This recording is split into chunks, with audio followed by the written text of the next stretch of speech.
বিশ্বাস করেন, মানে আমরা ঢাকায় যে বাসায় থাকি ওই বাসার সামনে যে গলি, ভাড়া বাসা আমাদের, আমরা প্রায় দেখি যে 10 জন 20 জন ছেলে পেলে আড্ডা মারে গোল করে। তো প্রথমে ভাবলাম যে মেয়েটে দেখে, হয়তো ছেলেরা তো এগুলোই করে না। পরে দেখলাম ওই 5 মিনিটের মধ্যে একজন গাঁজা বানায় ফেললো আর 4-5 জন টানে টানে শেষ। আমি যে চোখে দেখলাম, আমি বড় জোরকে ধমক দিলাম একটা, যদি কালকে দেখি কান ফাটায় ভালো। আমি গতকালকে কথা বলছি এরকম। তো এখন আমি তো আর কিছু করতে পারবো না। তা আল্লাহ পাক যদি আমাকে ক্ষমতা দিতেন আমি তখন অ্যাকশন নিতে পারতাম। এই হলো যুব সমাজের অবস্থা। এদের বয়স 15 থেকে 20 বছরও না। 15 থেকে 20 বছরের যুব সমাজের অবস্থা আজকে ভয়াবহ। প্রশাসনের ভাইরা আছে, জিজ্ঞেস করে দেখেন কিশোরগঞ্জের কী অবস্থা, টিকটক প্রজন্মের কী অবস্থা। এরা এমন কোনো পাপ নাই করতে বাকি রাখতেছে না। এরা কিশোরদের অবস্থা। আমাদের বাচ্চাদের অবস্থা দেখেন, স্কুল কলেজে তারা পড়ছে, ছোটো ছোটো বাচ্চারা সব তো ডিভাইস এডিক্টেড। ডিভাইস সারাদিন ডিভাইস নেই। ওর তো মাথার মধ্যে, ওর মাথার যে মানে এনার্জিটা, যে সেলগুলো ডেভেলপই হতে দেয়নি আমরা। ও যে পরিবারে বড় হচ্ছে, পরিবারের স্বামী স্ত্রীর মধ্যে সুসম্পর্ক নাই, হৃদ্যতাপূর্ণ কোনো পরিবেশ সে দেখছে না। হ্যাঁ, ওর খাওয়ার ঠিক নাই, ও মানে শারীরিক কসরত নাই। হ্যাঁ, খালি একটা সার্টিফিকেট আমরা সব মনে করছি। 10টা 5টা প্রাইভেট পড়তেছে, মনে করছে আমি আমার ছেলেকে মানুষ করে ফেলাইলাম। ইসলামের তো কোনো ফিকিরই নাই, কোরআন পড়তে জানে না, নামাজ দূরের কথা, অজু করতে পারে না। আমি হার্ডলাইনের কথা বলছি, নামাজ দূরের কথা, অজুই করতে পারে না। ঠিক মতো অজু করতে হয় কীভাবে জিজ্ঞাসা করেন, অজুর ফরজ কয়টা জিজ্ঞাসা করেন, বলতে পারে কিনা। এই বয়সের মেয়েদের অবস্থা দেখেন। এই বয়সের মেয়েগুলো যারা ঘুরে বেড়ায়, তারা মনে করে ওয়ার্ল্ডে এরা ছাড়া কেউই নাই, দুনিয়াটাই ওদের। হ্যাঁ, চুল ঠিক করতে হলেও করবে, না করতে হলেও করবে। ওর কাজই একটা, চুল ঠিক করা, সারাদিন চুল ঠিক করতে থাকবে। হ্যাঁ, মানে বাসায় যত মেকআপ সব একদিনে মেখে বেরোয় যাবে। মানে মানুষকে দেখাতে হবে, আমাকে মানুষ দেখুক, সুন্দর বলুক। এদেরকে টার্গেট করেছে কিছু বাণিজ্যিক লোকজন। ওরা শিখিয়েছে এদেরকে, তুমি সুন্দর না, তোমাকে সুন্দর হতে হবে। ব্যাস, স্নো পাউডার শুরু হলো। তারপর থেকে ওকে আগে বুঝাইছে, মাথার মধ্যে ঢুকাইছে তুমি সুন্দর না, তোমাকে আরও সুন্দর হইতে হবে। ব্যাস, তারপরে যে এই ক্রিম সেই ক্রিম ব্যবসা শুরু হয়ে গেল, এই পার্লার সেই পার্লার। মানে এই মেয়েগুলার, আপনি বিশ্বাস করেন, এই টিকটক প্রজন্মের কথা বলছি, কিশোর গ্যাংয়ের কথা বলছি, ছেলেরা যতটা না বদ, এই মেয়েদের একটা বড় অংশ তার চেয়ে অনেক বেশি বদ, অনেক বেশি। তারা চায়, কিছু কিছু মেয়ে চায় যে তাকে যেন টিস করা হয়, কিছু কিছু মেয়ে চায় যে সে ছেলের পিছনে বাইকে করে ঘুরবে। এখন রাতের বেলা বা অন্য কোনো সময় যদি এই ছেলে 4-5টা মিলে এখন এই মেয়েটাকে রেপ করে ফেলায়, এখানে কি সম্পূর্ণ দোষ শুধুমাত্র ছেলেটারই? আমাকে অ্যান্সার দেন দেখি। ওই মেয়েটা কেন ওখানে ঘুরতে গেল, ওর সাথে ওর বাবা কি করছিল, ওর ভাই কি করছিল? আমরা আমাদের সোসাইটি থেকে একটু দেখেন, আমরা অনেক ছোট জায়গায় চিন্তা করতেছি। এই যে আপনি হাত বাঁধে নিয়ে পড়ে আছেন না, পায়ে পা নিয়ে পড়ে আছেন, আর আপনি বলছেন আমারটা সই, ওরটা ও খারিজি হয়ে গেছে, ও ভণ্ড হয়ে গেছে, ওই হয়েছে। এগুলা খুবই কনজাস্টেড চিন্তা। আপনার চিন্তাটা অনেক ছোট লেভেলের। আপনি যখন ওয়ার্ল্ডকে চিন্তা শিখবেন, অর্থনীতি বুঝতে শিখবেন, ওয়ার্ল্ডের ফেতনাগুলো রিকগনাইজ করতে শিখবেন, আপনি নিজেকে লজ্জা পাবেন যে আমি কি বলে আসছিলাম এতদিন। আর আমরা তো জানি, আমরা ওই লাইন কিন্তু ঘেটে আসছি।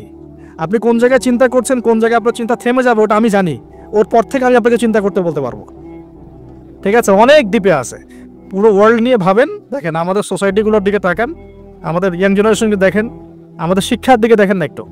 আমাদের এই যে যুব সমাজ সামনে বসে আছে, জিজ্ঞাসা করেন যে এই 15-20 বছর তারা পড়াশোনা করেছে, তারা কতটুকু কোরআন শিখেছে, কতটুকু হাদিস শিখেছে। আমাদের এখানে অনেক সিনিয়র ভাই আছেন, আমাদের পিছনে অনেক বরেণ্য ব্যক্তিরা আছেন, তারা এখন আফসোস করেন যে আমাদের বয়স 40 হয়ে গেছে, কোরআন শিখতে পারি নাই, 40টা হাদিস তো পড়তে পারি না, হুজুর এটা কি হবে, এটা কি হবে। এটা আপনি জিজ্ঞাসা করা মানেই তো এটা লজ্জাজনক যে আমি তাহলে কি করলাম সারা জীবনে। তাহলে শিক্ষা ব্যবস্থার মধ্যে কোথায় সংস্কার দরকার আমাদেরকে ভাবতে হবে, বা আমাদের যারা কর্তৃপক্ষ আছেন তাদেরকে বোঝাতে হবে জিনিসগুলো।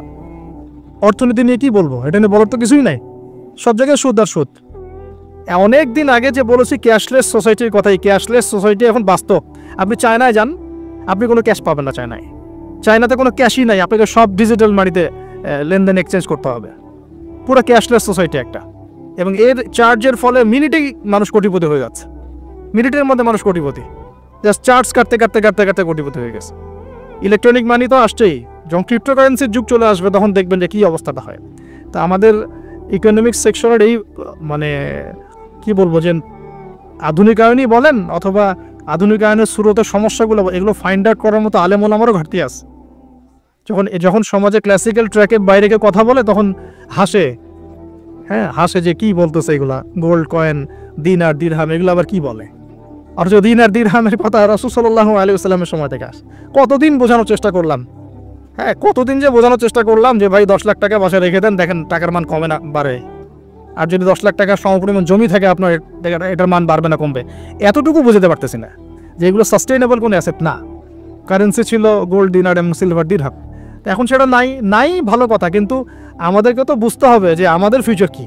ইউসুফ আলাইহিস সালামের ফিউচার, ইউসুফ আলাইহিস সালাম যেভাবে তার জাতিকে 7 বছরের একটা মানে গোল নিয়ে সামনে গিয়েছিলেন যে আমরা মূল্যবান সম্পদগুলো করি, মানে সংরক্ষণ করি, যখন দুর্ভিক্ষ সময় আসবে তখন আমরা বাঁচতে পারবো। এর ফলশ্রুতিতে মিশরের লক্ষ লক্ষ মানুষ বেঁচে গেছে। তা আমাদের সে ফিকির কোথায়? তো আমি একটা পয়েন্ট থেকে এতদূর চলে আসছি যে আমরা অনেক ক্ষুদ্র জায়গায় চিন্তা করছি। এই যে 1 হাতে মোসাফা না 2 হাতে মোসাফা, আপনার এইগুলা আপনার চিন্তাটাকে এত ছোট জায়গায় নিয়ে আসছে যে আপনি বড় করে এখন ভাবতেই পারতেছেন না। আর আমাদের দরকার, যদি আমরা সত্যি কথা বলছি, যদি আমরা চাই যে আমাদের সমাজ, দেশ এবং জাতি আগামীতে অনেক বেশি সমৃদ্ধি অর্জন করুক, আমাদের ক্রিটিক্যাল থিঙ্কার্স দরকার। আমাদের দরকার ক্রিটিক্যাল থিঙ্কার্স যারা চিন্তা করতে পারে, ওয়ার্ল্ড নিয়ে ভাবতে পারে, মানে ইসলামটাকে ওয়ার্ল্ডের সাথে মিশাতে পারে। ইসলাম একদিকে পড়ে থাকবে আর ওয়ার্ল্ড একদিকে চলে যাবে, তাহলে তো হইল না কিছু।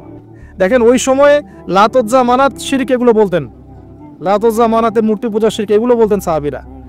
এই যুগে যদি আবু বকর ওমর রাদিয়াল্লাহু আনহু আসতেন, তারা কি ওই কথাই বলতেন? কে ফাইন্ড আউট করতেন বলেন তো দেখি? নিঃসন্দেহে তারা এই যুগের সাথে আপডেটেড থাকতেন।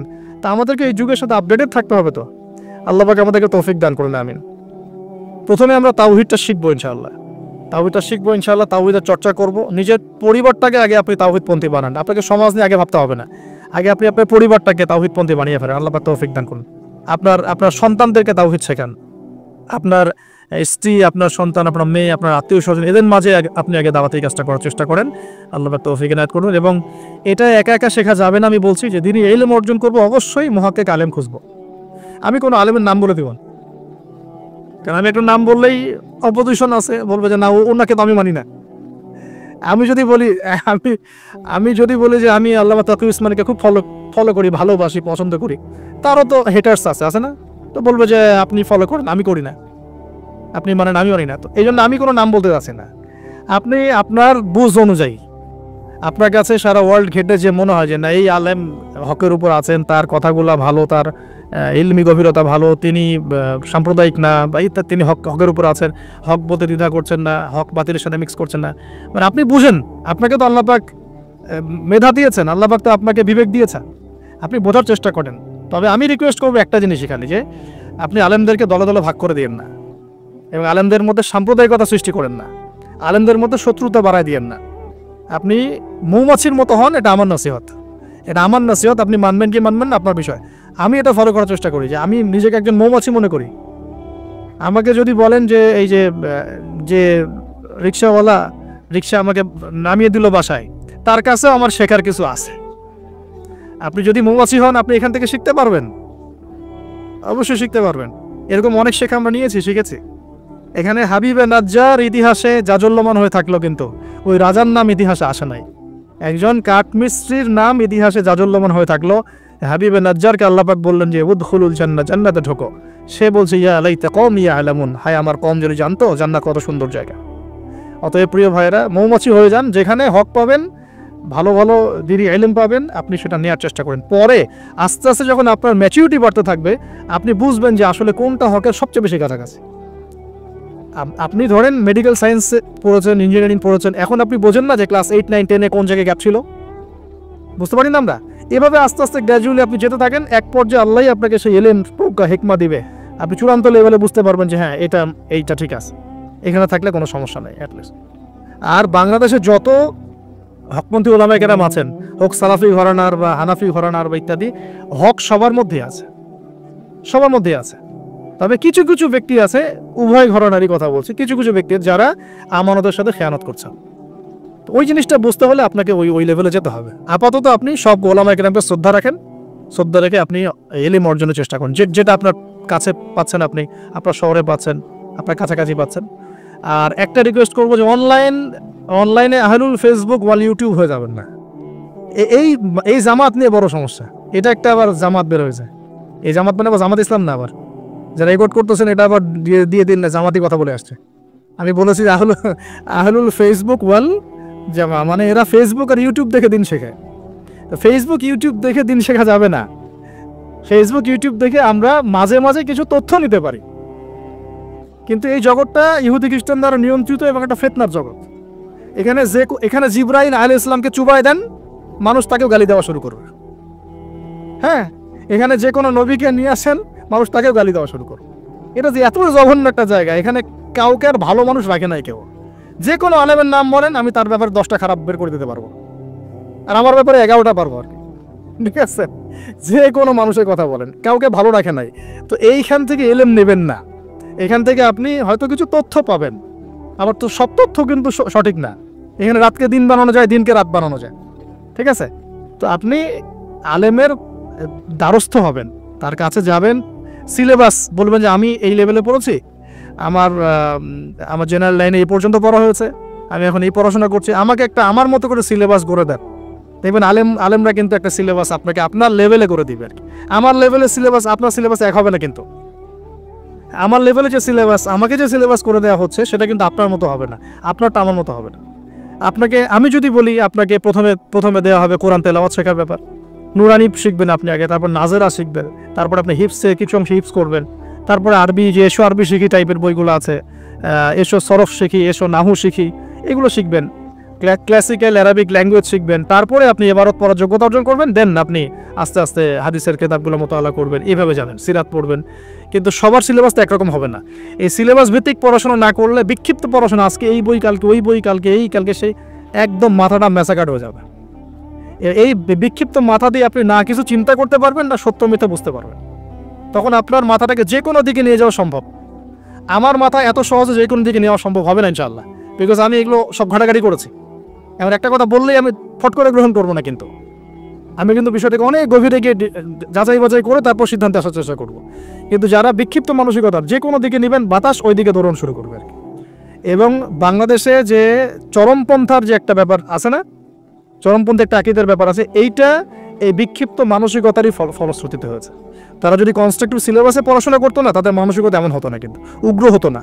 তারা বুঝতো, সমাজ বুঝতো, রাষ্ট্র বুঝতো, বিশ্ব বুঝতো, ওইভাবে তারা ইসলামকে নিয়ে যাওয়ার চেষ্টা করতো। আল্লাহ পাক আমাদের সবাইকে বুঝগুলো অর্জন করার তৌফিক দান করুন। তো তাওহীদের চর্চা, পরিবার, সমাজ, আস্তে আস্তে আত্মীয়দের মধ্যে, এবং দ্বীনি ইলম অর্জন, ওলামায়ে কেরামের সোহবত, এই কথাগুলো বেসিক কথা। এর পাশাপাশি আমরা বলবো যে দেখুন, এই প্রত্যেক যুগে যুগে আন্তাকিয়াবাসীর যে অবস্থা ছিল, প্রত্যেক যুগে যুগেও কিন্তু তাওহীদ আর শিরকের কনফ্লিক্ট এমনই ছিল। আপনি আবু জেহেলের যুগ বলেন, আবু লাহাবের যুগ বলেন, উতবা সাহেবার যুগ বলেন, ফেরাউন নমরুদের যুগ বলেন, সেম হিস্ট্রি। এখন আমাদের ওয়ার্ল্ড অ্যাফেয়ার্সও সেম, আমাদের ওয়ার্ল্ডেও এইভাবেই চলছে। এখানে শিরক আছে, এখানে কুফর আছে, আমাদের ওয়ার্ল্ডে সুদ আছে, আমাদের ওয়ার্ল্ডে জিনা আছে, আমাদের ওয়ার্ল্ডে পর্নোগ্রাফি আছে।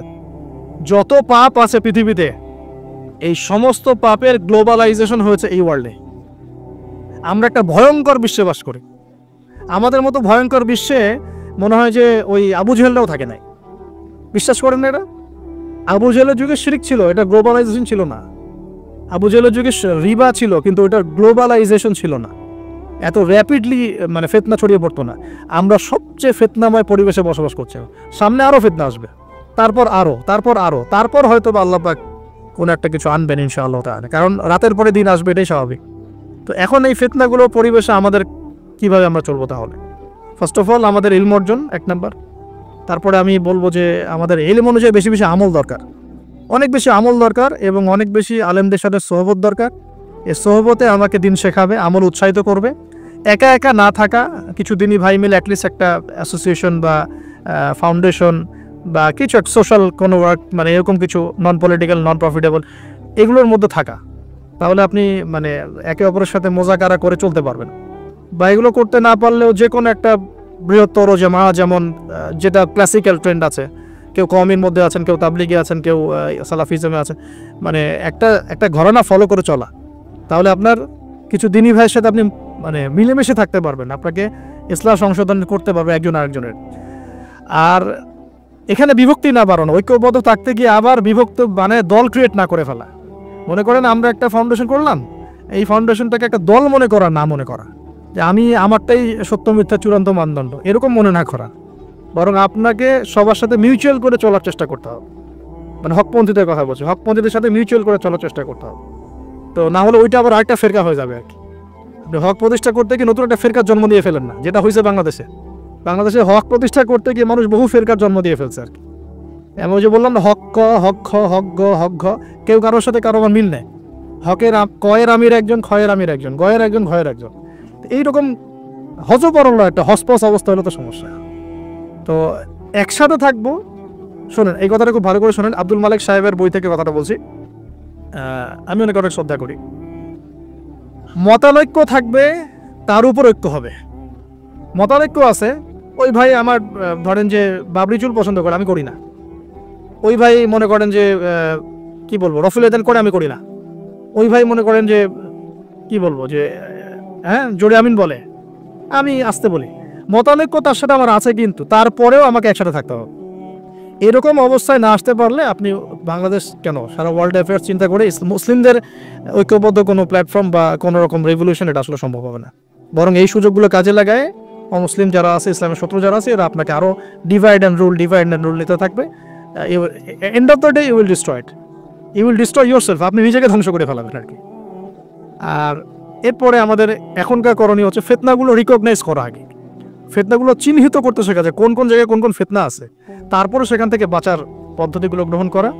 আর একটা কথা বারবার জোর দিয়ে বলছি আমি, ইলম অর্জনের কোনো বিকল্প নাই, প্রচুর পড়াশোনা করতে হবে। আল্লাহ পাক আমাদের সবাইকে প্রচুর পড়াশোনা করার তৌফিক দান করুন।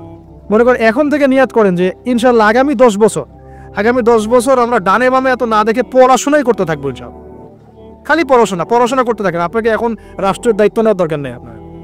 আপনি পড়াশোনা করেন, দিনই ইলম অর্জন করেন, প্রচুর পড়াশোনা করেন, করে আপনি ডিনামাইট হন ভিতর থেকে, ঠিক আছে? ইনশাআল্লাহ আপনার আমার যদি যোগ্যতা থাকে, আল্লাহ যদি আমাদের মধ্যে কবুল মানে ইসলাহ দেখেন, সংশোধন দেখেন, মানে খালেস নিয়াত দেখেন, হ্যাঁ খুলুসিয়াত দেখেন, আল্লাহ পাক চাইলে আপনাকে অন্ধকার থেকে তুলে রাষ্ট্রের নেতা বানাইতে পারেন না? ওই যে জেলখানার কূপ থেকে তুলে ইউসুফ আলাইহিস সালামকে রাষ্ট্রের দায়িত্ব দেওয়া হয় নাই? এই দায়িত্ব কে দিয়েছে? আল্লাহ পাক দিয়েছে। তো এটার যোগ্যতা, পড়াশোনা কর, প্রচুর ইলম অর্জন করার চেষ্টা করি, আল্লাহ পাক তৌফিক এনায়েত করুন আমিন। এর সাথে আমলটা বাড়াই, উলামায়ে কেরামের সোহবত এবং তাজকিয়া মানে আত্মশুদ্ধি। ডেইলি আমরা যে কাজগুলো করি এর মধ্যে দোয়া থাকবে, জিকির থাকবে, হ্যাঁ তাসবিহ তাহলিল থাকবে, কোরআন তেলাওয়াত থাকবে। কোরআন তেলাওয়াত মিস দিয়েন না, প্রত্যেকদিন কমপক্ষে 1 ঘন্টা কোরআন তেলাওয়াত করেন, বা 1 ঘন্টা না পড়ে 1 পারা কোরআন তেলাওয়াত করেন। 1 পারা টার্গেট নেন যে আমি পার ডে 1 পারা করে কোরআন তেলাওয়াত করব। এবং আমার ওস্তাদ আমাকে নসিহত করেন, ওনার নাম হাবিবুর রহমান, উনি বলছেন যে তিনটা কাজ কোনোদিন ছাড়বা না, কোনোদিনও ছাড়বা না। এক হচ্ছে প্রতিদিন কোরআন নর্মাল তো তেলাওয়াত করোই, একটা পৃষ্ঠা হলেও অর্থসহ পড়বে, একটা পৃষ্ঠা হলেও অর্থসহ। ওই যে 5টা আয়াতের উপর আমরা কিন্তু আজকে আলোচনা করলাম, 4-5টা আয়াতের উপরে অর্থসহ পড়বে। 2 নাম্বার হচ্ছে রাসূল সাল্লাল্লাহু আলাইহি ওয়াসাল্লামের হাদিস 4-5টা করে প্রতিদিন পড়ার চেষ্টা করো, একটা বিশুদ্ধ বই থেকে। আর রাসূলের সিরাত, জীবনী 2-3টা পৃষ্ঠা হলেও পড়ার চেষ্টা করো প্রতিদিন। এই কাজগুলো করলে হয় কি, ঈমান তাজা হয়। আপনি ওযুর ফজিলত জানেন, অনেকদিন আগে পড়েছেন, এখন ওযু করতে গেলে সেই ফিলটা আপনি পাবেন না। আপনি এখনই ওযুর ফজিলতটা আরেকবার পড়ে যান, দেখেন আপনি ওযু করতে গেলে একটা ফিল পাবেন যে এটা আমার গুনাহ মাফ হচ্ছে এখান থেকে। এটা হচ্ছে ইলম অর্জনের ফলে আমাদের কিন্তু ঈমানটা রিচার্জ হয়।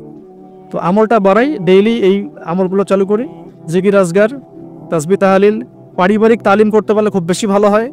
হ্যাঁ পরিবারে দাওয়াত দিব, পরিবারে আমরা এগ্রেসিভ হব না, পরিবারে অলওয়েজ দাওয়াত দিবেন। পরিবারবর্গ ইসলাম মানে দাওয়াতের পথে আসলো কি না, হ্যাঁ আপনার সংশোধনের পথে আসলো কি না, এটা নিয়ে এত বেশি ওভার ব্লাস্টেড হওয়ারও দরকার নাই। আমার দায়িত্ব দাওয়াত দেয়া, বোঝানো, ভাই বুঝিয়েছি, দোয়া করি আল্লাহর কাছে, আল্লাহ যেন সবাইকে হেদায়েত দেন, ব্যাস দ্যাটস অল, আপনার কাজ হয়ে গেছে। এরপরে আমরা আমাদের সামর্থ্য অনুযায়ী দাওয়াতের কাজ অব্যাহত রাখবো। হয়তো উলামায়ে কেরামের সোহবতে বা যেভাবে করছেন আলহামদুলিল্লাহ, প্রতিষ্ঠিত কোনো জামায়াতের মধ্য দিয়ে অথবা ক্লাসিক্যাল ইসলামিক ট্রেন্ডে যেভাবে কাজ করছেন আলহামদুলিল্লাহ, এই কাজগুলোকে সমন্বয় করাটাই চ্যালেঞ্জ। বাংলাদেশে প্রচুর কাজ হয় ইসলামের, আল্লাহ পাক কাকে যে কবুল করবেন, আমি খুব মনে মনে দোয়া করি আল্লাহ পাক যেন একজন যোগ্য মানুষকে কবুল করেন, যিনি এই দিন ইসলামের যে কাজগুলো দেশে চলছে এগুলোকে যেন ইউনাইটেড করতে পারে আর কি। এইটা চ্যালেঞ্জ আর কি। কাজ যে হচ্ছে না তা না, কাজ প্রচুর হয়, দিনই কাজ প্রচুর। আমাদের মসজিদের অভাব নাই, মাদ্রাসার অভাব নাই, মক্তবের অভাব নাই, কিন্তু বিশ্বাস করেন যে ওই যে ইসলামের ইকামত, ওই ইকামতের ছিটা ফোটাও নাই আমাদের মধ্যে। অতএব এটাকে আমাদের মধ্যে আল্লাহ পাক যেন যোগ্য ওমরের মতো কোনো মানুষকে দিয়ে কবুল করেন আমিন। আল্লাহ পাক আমাদেরকে এই যুগের আবু বকর, ওমর, ওসমান, আলী হওয়ার তৌফিক দান করেন আমিন। তো শেষ কথা হলো যে এই জিনিসগুলো আমরা পরিবারে এস্টাবলিশ করার চেষ্টা করি, হালাল খাই, এই কথাটা বলতে ভুলে গেছিলাম। রিজিকের মধ্যে আমরা একটু হালালত্বের চেষ্টা করি, হারাম থেকে বাঁচার চেষ্টা করি। মেয়েদের থেকে সতর্কতা অবলম্বন, মেয়েদের থেকে সতর্ক থাকেন। আপনার রিজিকের সামর্থ্য হয়ে গেছে, আপনি বিয়ে করে ফেলেন, কিন্তু কোনো রকমের হারাম কোনো সম্পর্কের দিকে যাবেন না। খুবই খারাপ জিনিসটা। যার মধ্যে জিনা ঢুকে যাবে সে কখনো আল্লাহর মারিফত অর্জন করতে পারবে না। যার মধ্যে জিনা ঢুকে গেছে এর মনটা পবিত্র হতে পারবে না। তো মনের মধ্যে শয়তানি কিলবিল করবে, মনটা পবিত্র হতে পারবে না। পণ দেখার অভ্যাস থাকলে বাদ দেই। মেয়েদের দিকে তাকালে চোখ নিচু করার অভ্যাস করার চেষ্টা করি। আমি তো আপনাদের শহর ঘুরে ঘুরে আসলাম একটু আগে, এখানে তো চোখের হেফাজত করাটা ঢাকার মতোই কঠিন। তো এখানে আপনাদেরকে আরও বেশি ইমানের পরিচয় দিতে হবে। আমাদের সবাইকে আল্লাহ পাক তৌফিক দান করুন, আমিন। চক্ষু নিচু করা, পারলে বিয়ে শাদী করে ফেলা এবং পর্ন থেকে দূরে থাকা। হয়তো আমরা ইউটিউব ফেসবুকে অনেক মুভিজ দেখি, এটা দেখি, ক্লিপ দেখি, এগুলো বন্ধ করতে হবে। যদি আমরা সত্যিকার অর্থে চাই যে ইসলাম নিয়ে কিছু করতে, এ যুগের আবু বকর ওমর যেভাবে চিন্তা করতেন ওইভাবে চিন্তা করতে হবে। আল্লাহ পাক আমাদের সবাইকে কবুল করে নেয়। আর আমাদের সন্তানদের ব্যাপারে আমরা ফিকির করব, তাদেরকে আমরা কোথায় পড়াবো, কিভাবে মানুষ করব, এই বিষয়গুলো ফিকির করব। আরেকটা ফিকির আমি ঢুকাই দিচ্ছি আজকে, এই ফিকিরটা নিয়ে এত হার্ডলি কখনো পড়ি নাই, এখন বলছি। সেটা হলো ফিজিক্যালি ফিট থাকার চেষ্টা করব। ফিজিক্যালি ফিট থাকাটা অনেক বেশি ইম্পর্টেন্ট, যেটা আমি নিজে এখন সাফার করতেছি। এই যে মাহফিল টাহফিল, এগুলো ঘুম হয় না, খাওয়া ঠিক নাই, জার্নি এই করতে করতে মানে দেখা যাচ্ছে যে আমরাও ফিজিক্যালি অনেক সময় এই বয়সেও দুর্বল হয়ে যাচ্ছি, মানে ইফোর্ট দিতে পারছি না, ইত্যাদি ইত্যাদি। অথচ রোজা রেখে আমি নিজে, আমার মনে আছে, রোজা রেখে আমি 2 বেলা 2টা ম্যাচ খেলেছিলাম। কি টার্গেট ছিল, তামিম ইকবাল হব, কি একটা অবস্থা। হ্যাঁ, এবং আলহামদুলিল্লাহ অল্প সময় অনেক তো গিয়েছি, আল্লাহ পাক ওই হিস্ট্রিটা মিটিয়ে দিয়েছেন, আমি শুকরিয়া আদায় করি আল্লাহর কাছে। কিন্তু এখন কিন্তু আপনি সেটা আমি পাচ্ছি না। আমি এখন আমাদের বাসায় যে রানিং মেশিনগুলো আছে, এগুলোতে দেখা যায় 20-30 মিনিট দৌড়ালে আমি হাঁপায় যাচ্ছি। আমার এখনও মনে আছে যে আমি একটা রংপুর যে ক্রিকেট গার্ডেন একটা আশরাফুল ওই সময় খেলতো, ওইখানে আমরা 10 রাউন্ড দিয়েছি, 10 রাউন্ড। তো এই ফিজিক্যাল ফিটনেসের ব্যাপারটা খুব গুরুত্ব দিচ্ছে এই কারণ আমরা যদি ইসলাম পালন করতে চাই, আল্লাহর ইবাদত করতে চাই, দিনের জন্য কিছু করতে চাই, ফিজিক্যালি ফিট থাকতে হবে। এই জন্য খাওয়ার ব্যাপারে সতর্ক হন। খাওয়া, আমরা তো মাশাআল্লাহ একটু আগে খাওয়ার তো মানে আসছি, আমরা আলোচনা শুনতে খাওয়া শুরু করলাম। মানে বিশ্বাস করেন আমরা গরু খাওয়া মুসলিম হয়ে গেছি। আমরা এখন খালি শুক্রবার মানে কি গরু খাও। আসল কথা হচ্ছে এই গরু গোশত খাওয়া তো ফরজ না, তাওহীদের উপর থাকা ফরজ, সুন্নাত প্রতিষ্ঠা করা ফরজ।